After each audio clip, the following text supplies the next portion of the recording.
Por la señal de la Santa Cruz, de nuestros enemigos, líbranos, Señor Dios nuestro, en el nombre del Padre, y del Hijo, y del Espíritu Santo. Amén. Hola, soy el Padre Juan María Foster, de la Misión de la Divina Misericordia, y este es el podcast de la Reconquista que estamos grabando en el 16 de noviembre 2024. Gracias por unirse a nosotros mientras continuamos explorando el controvertido tema de la profecía en la vida de la Iglesia hoy. En nuestro episodio anterior, consideramos que las gracias de Dios, a menudo desestimadas con el término revelación privada, pueden ser de hecho de gran importancia para la vida de la Iglesia, como en el ejemplo de las apariciones de nuestra Madre Santísima en Guadalupe, que tanto hicieron para evangelizar México y más allá. Hoy exploraremos más a fondo este controvertido tema, preguntándonos cuándo es especialmente necesaria la profecía y cómo encajan en esto las apariciones y cuáles son las consecuencias de no escuchar. Fátima, así como las Escrituras, nos darán ejemplos y respuestas. Dios puede enviar profetas cuando quiera, pero a menudo sabemos de ellos especialmente en determinadas circunstancias. Permítanme nombrar 3, y luego consideraremos si se ajustan a nuestros tiempos de hoy. Una circunstancia es cuando los canales normales y el liderazgo normal se corrompe. En el Antiguo Testamento vemos que hay necesidad de profetas, particularmente cuando aquellos que deberían ser los instrumentos de Dios para guiar a su pueblo, los sacerdotes y los reyes, es decir, los líderes religiosos y civiles, son corruptos e infieles. En esos casos, Dios tiene que promover a otros, sus profetas, para que hablen en su nombre. Tristemente, la historia de la Iglesia está llena de muchos ejemplos de pastores corruptos, incluso hasta el nivel más alto, el Papa. Y en muchos casos, Dios levantó voces proféticas, como San Pedro Damián, Santa Hildegarda, Santa Brígida de Suecia y Santa Catalina de Siena, para reprender a tales pastores. En nuestros días podemos señalar tristemente los escándalos enfermizos y generalizados de abuso sexual clerical y encubrimiento que implican a clérigos de muy alto nivel, como el ex cardenal McCarrick. ¿No son estos pecados que claman al cielo? ¿No tendría sentido que Dios suscitara profetas para responder? Una segunda circunstancia, a menudo relacionada, es cuando las cosas son especialmente difíciles. Pensemos en los israelitas que sufrían opresión en Egipto, y Dios levantó a Moisés. O cuando el pueblo de Jerusalén estaba sitiado por el rey de Asiria, y el Señor tranquilizó a su pueblo a través del profeta Isaías. O cuando el pueblo de Judá se encontraba en la devastadora prueba del exilio. El Señor les envió profetas para ayudarles a comprender el motivo y animarlos a esperar más allá de las expectativas humanas. Hay una tercera circunstancia que puede combinarse con las dos primeras, y es cuando Dios quiere hacer algo especial, inusual, misterioso. Por ejemplo, cuando Dios llama de repente a Abraham para que abandone su patria y se marche a un lugar nuevo y desconocido. O cuando Isaías anuncia el futuro nacimiento del Mesías, profetizando que la Virgen dará a luz. O cuando San Juan el Bautista proclama la inminente venida del Mesías. Así tenemos canales normales corrompidos, tiempos difíciles, un misterioso plan de Dios. Todo esto parece aplicarse a nuestros tiempos. Hoy necesitamos la guía profética de Dios. Y uno de los modos en que Dios concede ayuda especial es a través de las apariciones, ya sean del Señor, de la Virgen, de otros santos o de ángeles. Estas también son a menudo descartadas como meras revelaciones privadas. Vuelvo a pensar en cuando estuve en Monterrey en los años 90. Uno de los sacerdotes, muy amigo mío, buen sacerdote de la congregación de San Juan, conocía a las dos mujeres con las que yo trabajaba, pero desaprobaba sus afirmaciones. Una vez le oí hablar a un grupo de laicos diciendo: ¿por qué tanto hablar de apariciones? Miren a María, ella no necesitaba estas cosas como las apariciones. Y sin embargo, todos los días él rezaba la oración del Ángelus. El ángel del Señor se apareció a María. La misma encarnación de nuestro Señor en la Anunciación a Nuestra Señora supuso una aparición. O considere como otro de los acontecimientos más trascendentales de la historia del cristianismo, la conversión de San Pablo tuvo lugar a través de una aparición. De hecho, una de las afirmaciones más claras de la importancia de las apariciones es cuando San Pablo recuerda a los corintios en la primera carta que les dirige. Él dice: ¿en qué términos os he predicado el Evangelio? Y él dice: pues os he transmitido como cosa de primera importancia lo que yo también recibí, que Cristo murió por nuestros pecados según las Escrituras, que fue sepultado, que resucitó al tercer día según las Escrituras, y que se apareció a Cefas, y luego a los 12. Luego se apareció a más de 500 hermanos a la vez, la mayoría de los cuales aún viven, aunque algunos se han quedado dormidos. Luego se apareció a Santiago, después a todos los apóstoles. Por último, como a un intempestivo, se me apareció también a mí. Llamativamente, más de la mitad de este breve resumen de lo que es de primera importancia es una lista de apariciones del Señor resucitado. Y la misma objeción que se hace hoy contra las apariciones podría hacerse contra las apariciones de nuestro Señor resucitado. O sea, no eran necesarias. Jesús dijo a sus apóstoles que iba a resucitar de entre los muertos, y eso debería haberles bastado. Pero de hecho, nuestro Señor mismo decidió darles apariciones, como una ayuda para su fe y su esperanza. La fe y la esperanza son a menudo difíciles.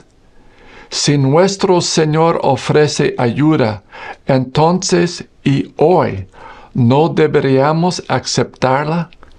¿Es nuestro menosprecio de las apariciones y otras meras revelaciones privadas en realidad un menosprecio de las formas que Dios mismo elige para ayudarnos?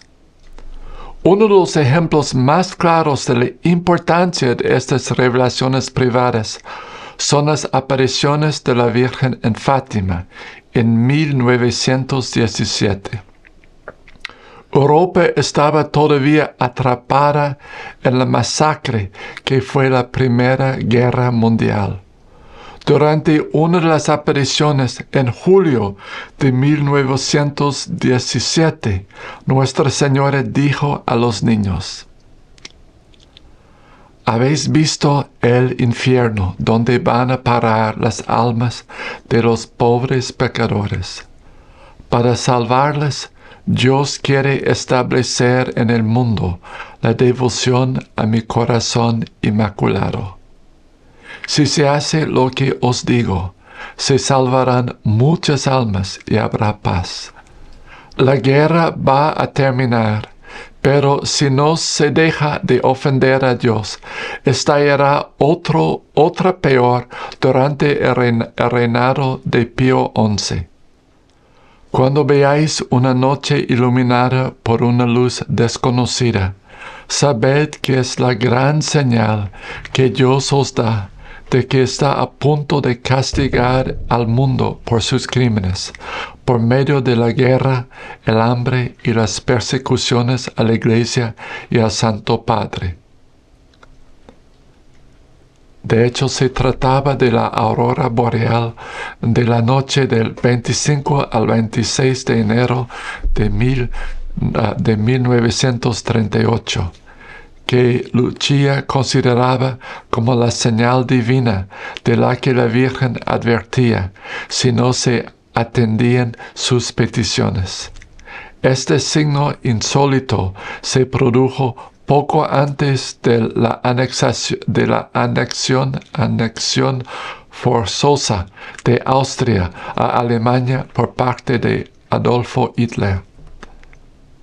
Y la Virgen sigue: para impedirlo, vendré a pedir la consagración de Rusia a mi corazón inmaculado y la comunión reparadora de los primeros sábados. Si mis peticiones son atendidas, Rusia se convertirá y habrá paz. Si no, extenderá sus errores por el mundo, causando guerras y persecuciones a la Iglesia. Los buenos serán martirizados. El Santo Padre tendrá mucho que sufrir. Varias naciones serán aniquiladas. Al final, mi corazón inmaculado triunfará. El Santo Padre me consagrará Rusia, que se convertirá y se concederá al mundo una era de paz. Fin de la cita. La Segunda Guerra Mundial. La expansión del comunismo.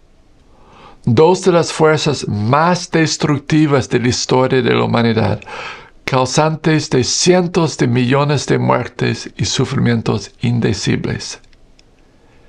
Y podrían haberse evitado.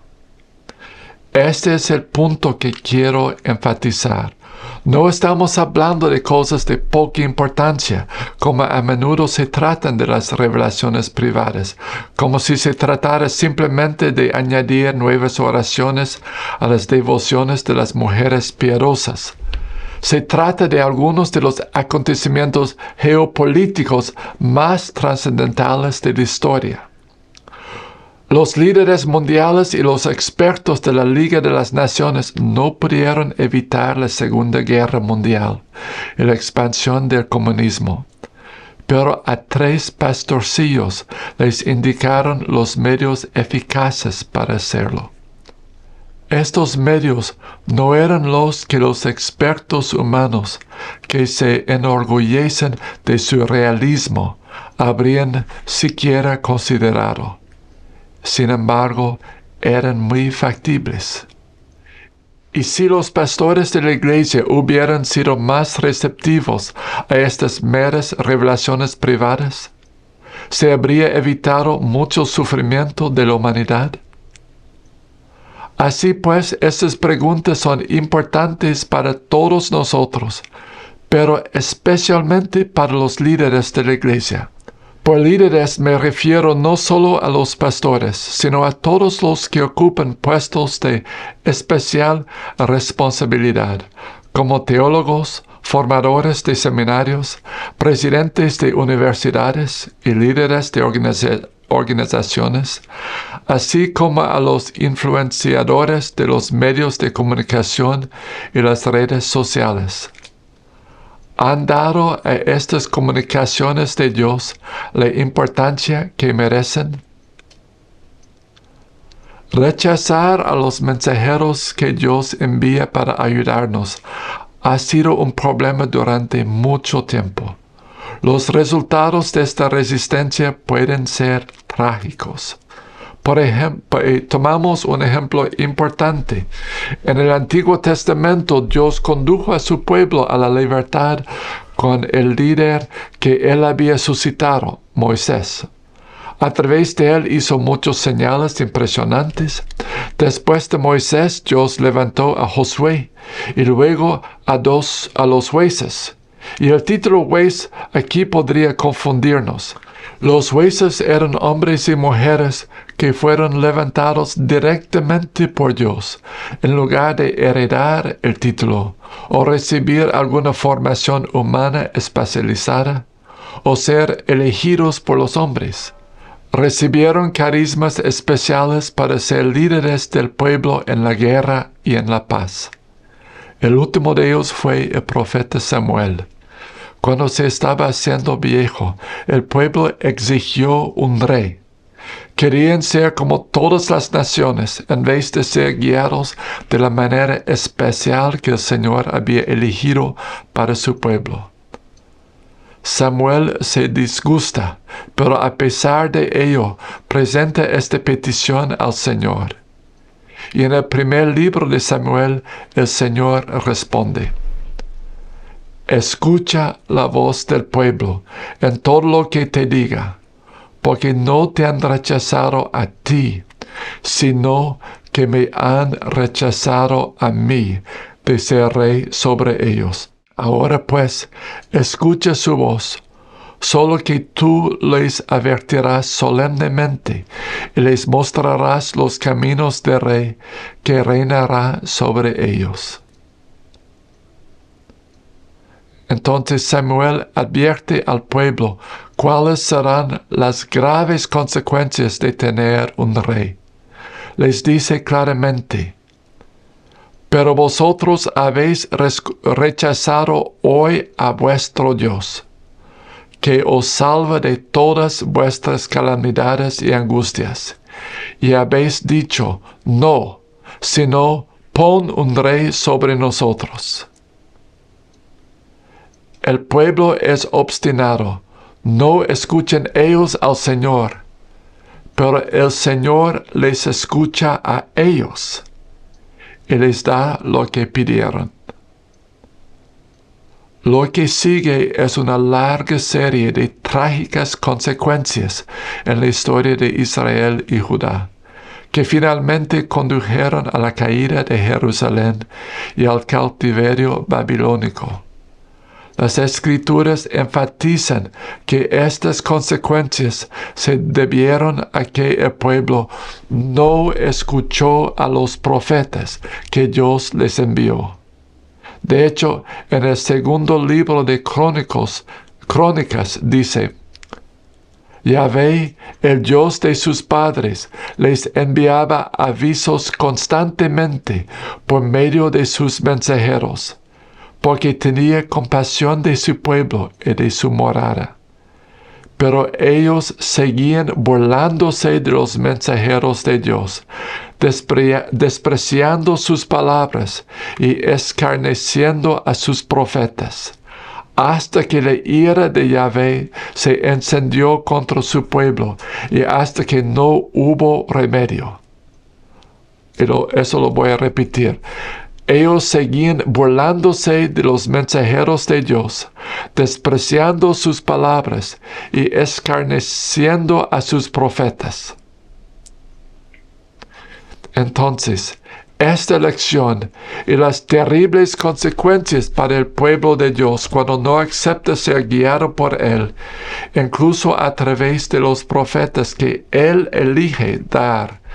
Es una elección para su pueblo a través de los tiempos, incluido el nuestro. Entonces, para concluir este episodio, creo que de las Escrituras, de la historia de la Iglesia e incluso de la historia del mundo, se desprende de manera clara que si realmente es Dios quien habla, no debemos descartarlo por carecer de importancia. Debemos prestar atención a lo que Dios está diciendo. Pero, ¿cómo discernir si una manifestación es auténtica? Y si es verdadera, ¿cómo debemos responder? Esto es lo que con el favor de Dios analizaremos en nuestro próximo episodio. Espero que nos acompañen. Y gracias por acompañarnos hoy. Y terminamos pidiendo la bendición de Dios Todopoderoso por intercesión del corazón doloroso e inmaculado de nuestra Madre Santísima, en el nombre del Padre, y del Hijo, y del Espíritu Santo. Amén.